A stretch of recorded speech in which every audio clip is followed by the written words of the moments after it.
Hello बच्चों, let's read the question. The question says in the given figure if P Q is greater than P R, Q S and R S are bisector of angle Q and angle R respectively, then which of the following is correct. ठीक है बच्चों, तो हमें ये बताना है कि इसमें से कौन सा करेक्ट होगा। ठीक है बच्चों, अब देखो सबसे पहले इस क्वेश्चन के अंदर जो हमें गिवन है, ठीक है, वो क्वांटिटीज कौन सी है वो हम लिख लेते हैं।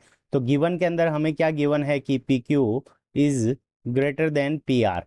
ठीक है बच्चों, और Q S and R S are bisector of angle Q and angle R. ठीक है बच्चों, तो यहां से हम मान लेते हैं कि ये वाला एंगल 1 है, ये वाला एंगल 2 है, ये वाला एंगल 3 है, और ये वाला क्या है, एंगल 4 है। तो इसका मतलब बाइसेक्टर है, तो यहां से हम क्या लिख सकते हैं, angle 1 is equals to angle 2 and angle 3 is equals to angle 4। क्योंकि बाइसेक्टर होता है तो वो क्या करता है, इक्वली क्या करता है, एंगल को डिवाइड करता है। ठीक है बच्चों, तो इस क्वेश्चन को करने के लिए हमें क्या करेंगे, एक की कॉन्सेप्ट यूज कर लेंगे। ठीक है बच्चों, और जो हमारा की कॉन्सेप्ट होगा वो क्या हो जाएगा कि यहाँ पे ऑपोजिट जो साइड होती है, ठीक है, ऑपोजिट जो बड़ी साइड होती है उसका ऑपोजिट एंगल क्या होता है, बड़ा होता है। ठीक है, तो द एंगल, तो हमारा की कॉन्सेप्ट क्या हो जाएगा, the angle opposite the angle opposite to the angle opposite to the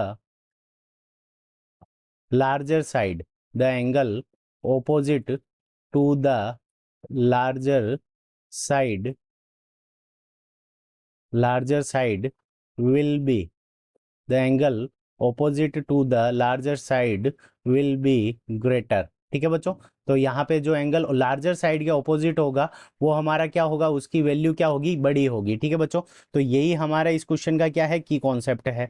अब इसी की कॉन्सेप्ट को हम यूज करके क्या करेंगे कि हम पूरा क्वेश्चन सोल्व करेंगे। ठीक है बच्चों, अब देखो हमें क्या गिवन है इस क्वेश्चन के अंदर, P Q is greater than P are, ये गिवन है। तो इसका मतलब इसके सामने, पी क्यू के सामने वाला एंगल ये पूरा हो जाएगा।